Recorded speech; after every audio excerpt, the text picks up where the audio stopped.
Okay, so today we're going to start on exercise 217. We've moved from the terrain modeling, topo stuff, kind of in a slightly different way. We're going to approach large-scale moves and then add progressive layers of detail, which is the other primary strategy when you're modeling in Rhino. So thus far, everything that we've done is, small pieces, build up, and create more and more from that sense. This is more, we're going to create the big move first, and then we'll divide it up and make it smaller and add progressive layers of detail. So one of the things that I think always parallels nicely with the 221 class, which does the skyscrapers, is we do a little bit of skyscraper type modeling, which all of you, if you're not in 221 this semester, you'll probably take it in 2 semesters next spring. So the fact that we cover it kind of works nicely. But it also is a great way of learning how to work with large surfaces and dealing with unrolling surfaces and that sort of thing. So today we're going to work to build your first kind of skyscraper. And then over the next couple class periods, we'll also talk a lot about how do you render and how do you install an environment with a sun and background imagery and that sort of thing. So we're kind of approaching the point where there's not as much modeling that's necessary, and a lot more to do with V-Ray and V-Ray settings and really kind of dialing those things in. So that's kind of the trajectory of where we're going, but I think it's kind of an exciting time in the class. Recognize today is day 17 of class. There's only 31 days in class, which means we're more than halfway through. It means we're almost 2/3 of the way through, so it gives you some bracketing of where we are and where we're going. Okay, so today we're going to work with kind of a basic big shape, and then we're going to make some transformations of it. I'm going to talk a little bit more in depth of how the cage editing tool works and how you might use it to transform your particular object. It's by no means the only way of transforming the object, and if you're interested in building an object that's different, that's okay too. So I'm going to start with a basic rectangle, and I'll start at point 0, 0. And it's going to be 200 feet by 100 feet, so I'll say at 100 feet, comma 200 feet, and it's going to be 600 feet tall, so I'll type 600 feet, and that gives us a basic proportion to start working with here. And let me go ahead and switch it into shaded mode so we can see it. There it is. And now I'm going to start to make some transformations of this object, and we'll kind of work through some strategies. Ultimately, when you're building these objects today, you'll probably build 4 or 5 of them as you start to decide which one looks best. That's normal. It should take you a little while to do this. What I'm going to do won't take that long, but remember you have the full 3 hours. It's also something that you're going to end up rendering and working with for your assignment 203. So it's not something that you want to just take lightly. Spend some time, really model it, and decide what looks best. So let's talk a little bit about the overall building and kind of how it works. First thing that I'm going to do is I'm going to create a cage edit for this object. So I'm going to go up to transform. I'm going to go to cage editing and then cage edit. I used to break creating the cage and the cage editing into separate operations, but I think it's easier now to just perform a cage edit of the object as a whole. So I'm going to select cage edit, and it's going to say select control object. It's going to be just a bounding box, which will be outside of my system here. The coordinate system should be world. Now we get to cage point count, and this is where we're going to determine how many times we're going to divide up a given shape. Okay, so if I have that is an awful pen.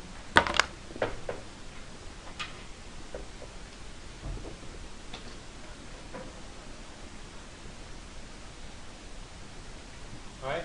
If I have this as my object, right, and I set my x point count to be 2, my y to be, or excuse me, x, y, and z to be 2, I'm going to get a control point on each corner, sorry for the squeakiness here, of the object, right? If I set my z point count to be 3, I'm going to get an additional point,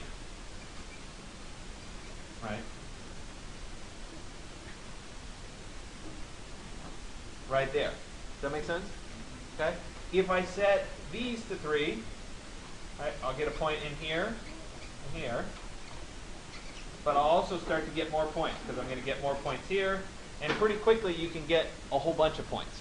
So you want to be careful in selecting how many points you pick overall, because too many points will give you too much variety. And so the fewest number of points that does what you want it to do, the better.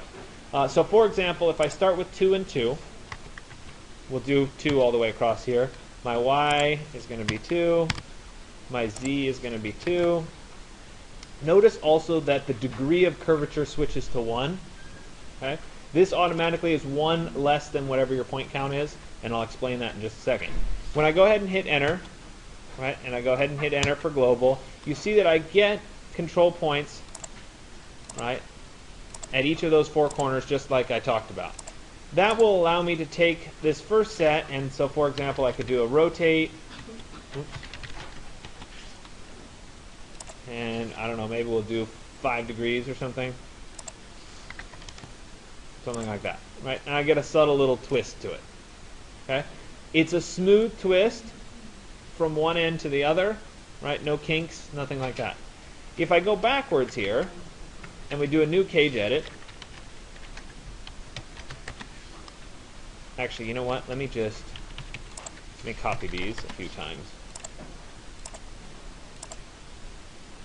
This way we can see a progression here. Alright, so cage, edit, first one, bounding box, world, 222111. Global, perfect. And let's go ahead and rotate. And so that's easier to see, I'm going to do it at like 15 degrees. There. Okay. Now let's take this next one, and I'm going to do the same thing, cage edit, bounding box, world. Okay, this time we're going to set these to 3. 3 and 3. Right, notice the degree is still set to 1, 1, and 1. I can change that in a second, but I'm going to keep it at 1, 1, and 1 for a second. And I'll go ahead and hit enter. Okay, global. Alright, so now each side is divided up into 3. X, Y, and Z all have 3. Okay, and if I take this upper set and I type rotate, and we go 15, right? Because it's broken in 3, right, it's not smooth anymore. You guys see how that, right? It's doing a straight kink there.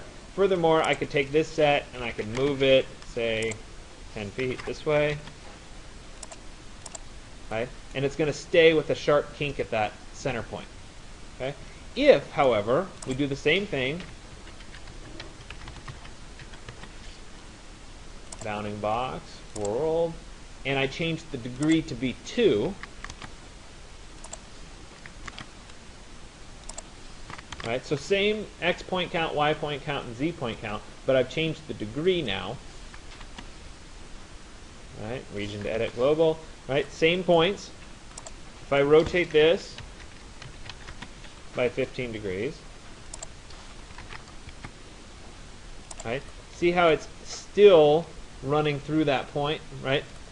Where here I had a sharp kink, right? Here it's continuing to be smooth, right? Likewise, if I move this over,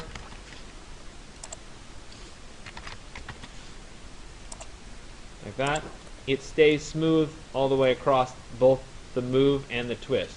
Does that kind of make sense? Right? So the results are very different depending on whether I keep my degree at 1, which is a straight line, right, or 2, which is a curving line. Okay? Ultimately, I can do a degree of 3, though I don't recommend it right now because you can get some really funny results when you go to try to unroll it. I would stick with a degree of 2. Okay? Now, when I go ahead and do some transformations here, I can do a little bit more. So let me go ahead and go back to my cage edit.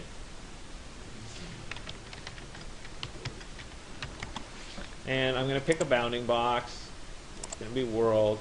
Okay, I'm going to leave 3, 3, and 3, and 2, 2, and 2 for this object. I'll go ahead and hit enter. All right. So I now want to transform this object a little bit more. Okay. What I'm going to do is I'm going to rotate these 3 points on that side out. So I'm going to go to rotate.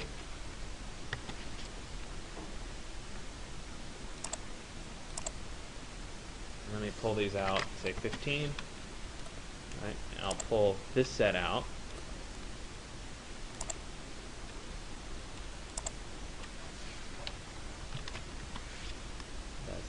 15. Whoops. Should have been negative 15.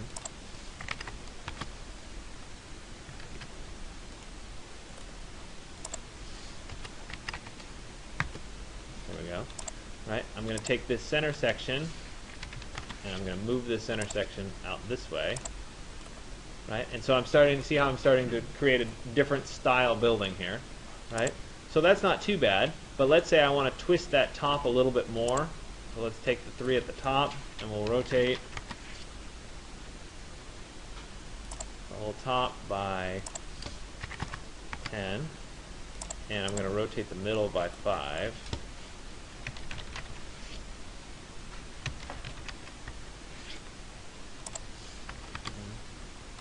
Right? And so I'm starting to tweak what this overall shape looks like. Right? It looks like I missed the point there, so that's getting a little bit tight. So let me go ahead and go back. There we go.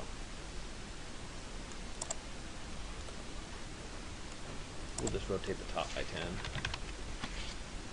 10. 10. All right, so I'm starting to kind of evolve this a bit from being its traditional building, and you can see this evolution starting to happen. Okay, I can tweak it further. Right, I could do something like this middle section. I could rotate the opposite way. For example, let's go negative 20. Right, where I can really start to get some changes to that edge of the building versus the other edge. Okay, what I have to be really careful of is when I start to get two-dimensional curvature on a particular surface, which I'm starting to get here. And the reason that I worry about that is because I have curving that's happening, right, in the up and down direction here and in the side-to-side direction. And this, from a physical constructability standpoint, starts to be very challenging. It's no longer what's called a ruled surface. So for what we're rendering, this is perfectly fine. For your actual, like if you were going to build a model of it or build a skyscraper of it, this can start to be a lot more challenging. It's still doable, but it's something to be aware of. Okay? So if you can, stick to kind of the more basic shape so that you don't get too much bulging. We could take this a step further, right, where I can go to a bounding box and leave that, right? And I could take a side like this, and I can move this like this, and we can really start to tweak what something looks like, right? The problem with something like this is that this is kind of like a globe or a sphere. It's very difficult to make where you can unroll a surface and glue it on, right? If you think about trying to put glass panels on, it would be rather challenging, right? So anyway, for today, you're more than welcome to experiment with a variety of ideas in terms of how this cage edit works, right? Once you get to this stage of things, right, we're going to go ahead and start, select the one that you like the most, right? And so maybe I like this one the most for right now. I'm going to go ahead and copy it and put it over here.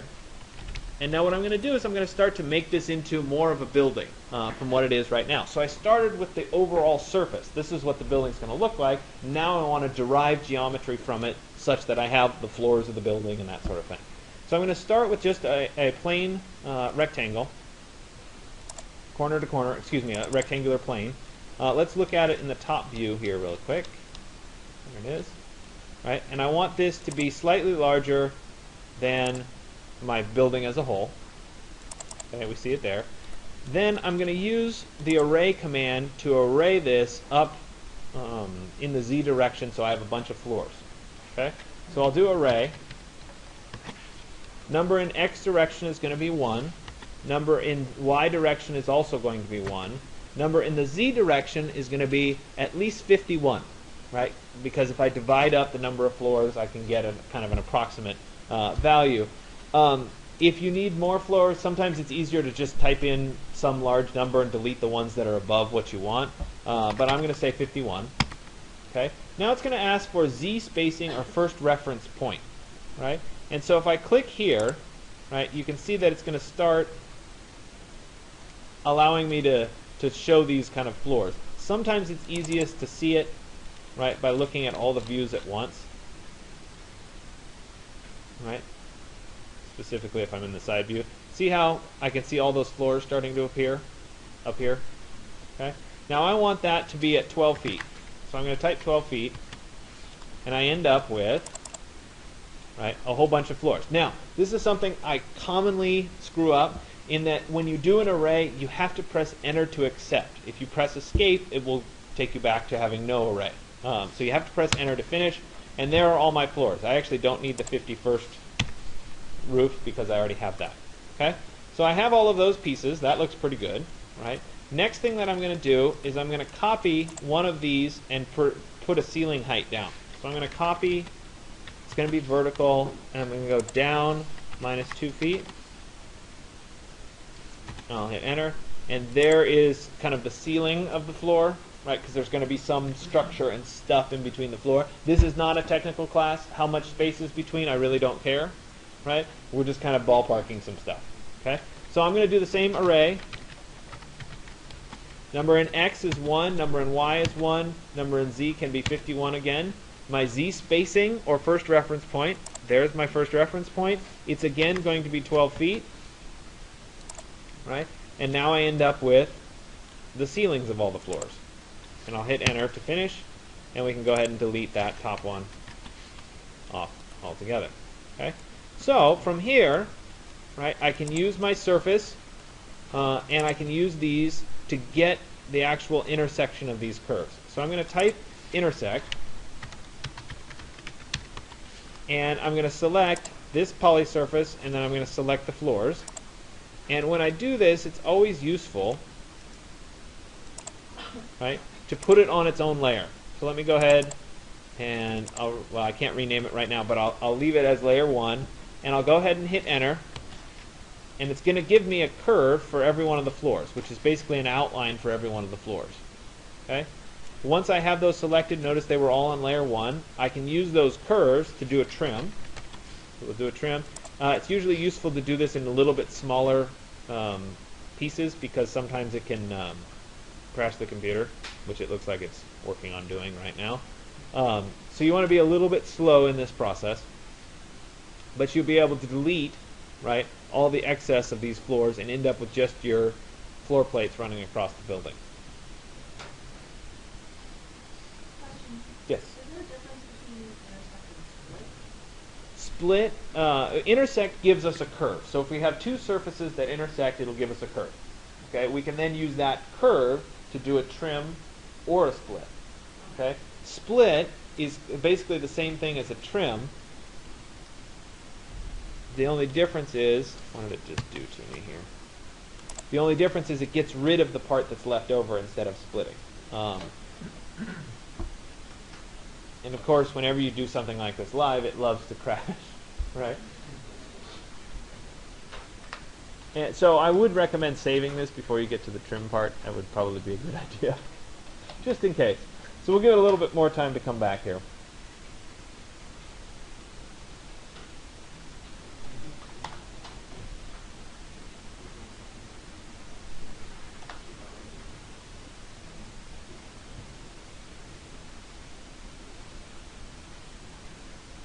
All right, so I'm going to let it keep going in the background a little bit. Now, when we get to assigning some basic materials, you're going to give it a floor plane, but then we want to put something on it. A lot of times people have asked me, they put glass on it and never looks right. The big thing about having glass look good is that you have to have environment conditions. You have to have clouds in the sky, you have to have sun, you have to have all that stuff for the glass to look really good. So, to those of you that want good-looking renderings today, wait until next class, and then we'll get there, okay? But in the meantime, you may want to download a few materials that will help you out in the long run. The first, if you go to our V-Ray materials library, and we go to glass, there should be something listed called skyscraper glass, which is a good place to start, if it will actually load. Clearly, I've destroyed the computer today. And of course, it's not listed. I will make sure skyscraper glass is listed. It should be listed there, but it's not. So just bear with me, and I'll make sure that that's there. Let's see if Rhino's come back yet. No. So why don't you start doing your cage edits and your transformations, and then I will continue if my Rhino ever decides to come back.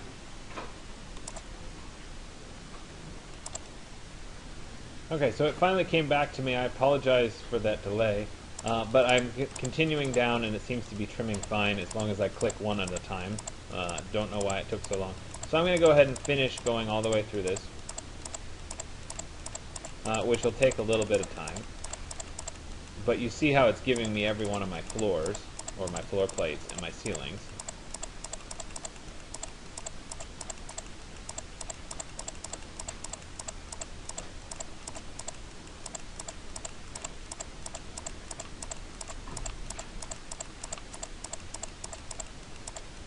Alright, so I've got that done.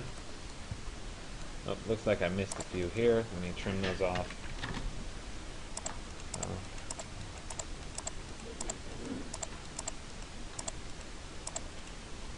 Alright, so I've got that ready and established. That looks good thus far. I would like the outer skin to be on its own layer, so let me go ahead and change this object layer. Alright, so that's on a different layer. So we're starting to get this sorted out in terms of what it's going to look like. Let me turn off the skin, and let me take the floors here. And I'm going to switch momentarily to a wireframe so that I can select all the floors without anything else. And we'll go ahead and change those layers as well. So they're on their own layers. My curves are on their own layer as well. Let's switch that back into shaded mode. And so now I need to punch a elevator core through this. So I'm going to do the same kind of thing. This time I'll create a box to go through. If I was being precise, I could actually specify how I want it to go in there. But I'm going to say at, let's say 30 feet. No, let's go 40 feet. Comma, 40 feet. Like that. And then we'll make it taller than the object. Right? And so the advantage here is that I have some flexibility in terms of where I'm going to place this. Right, we'll move it that way a little bit so that it's inside the building, but it actually clears all the way through the building. Let's turn off the curves and turn back on the floors. Oops, that's the outside. Turn that on. That.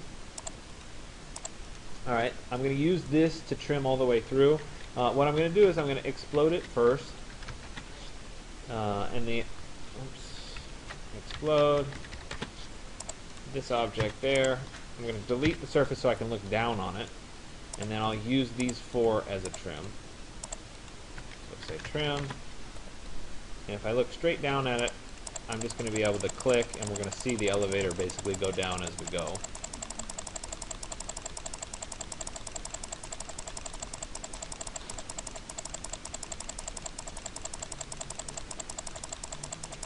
We'll get there. It's a very slow elevator. There we go. And we hit the bottom. Okay? So now, punch through every one of those floors, right, is a nice elevator core. I can leave these installed, though it's probably a bit tall right now. Let's go vertical.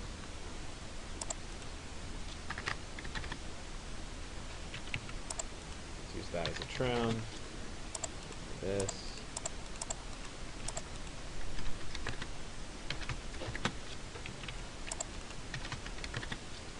Alright, let me give myself a top back on that. Like so. And this should change up to flare.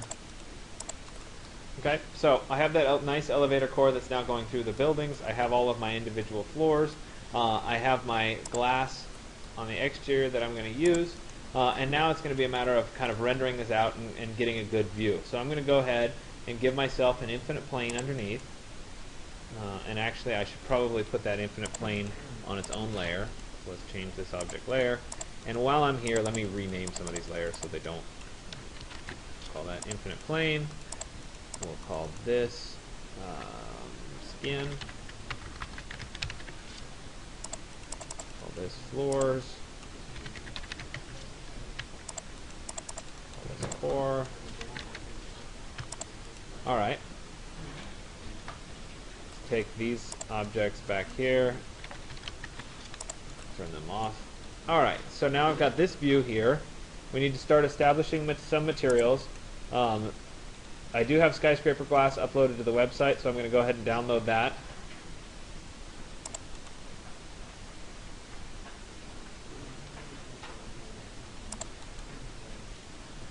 And usually I'd be able to pull this right off my flash drive, but I left my flash drive at home, so I don't have that luxury today.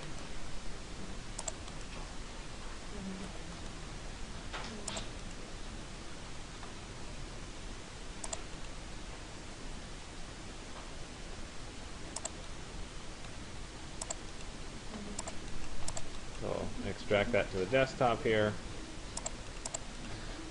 And then I'll jump back into Rhino. I'm going to load that up as my material here. Go to Materials, Load Material.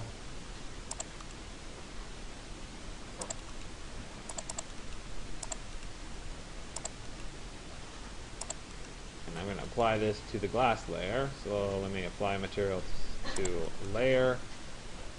Put it on the skin layer. And now I would normally give some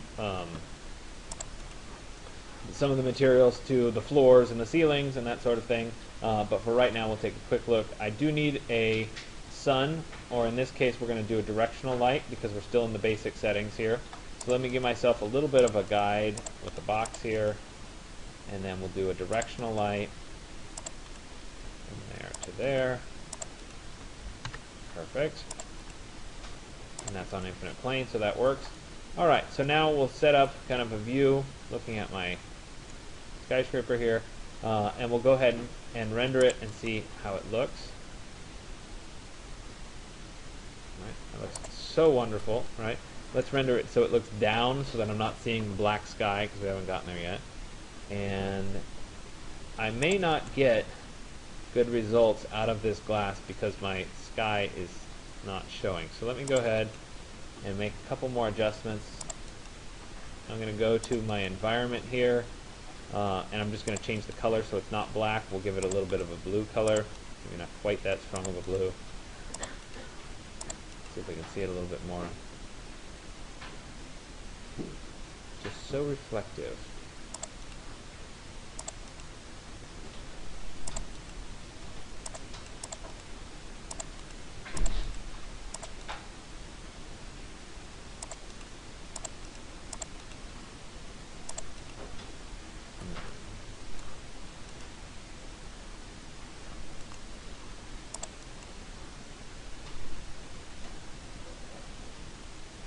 Yeah, it's just reflecting way too much of the surroundings.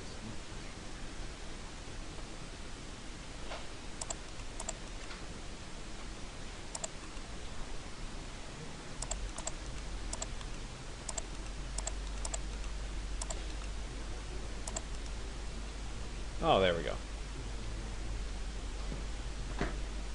I have my layers off.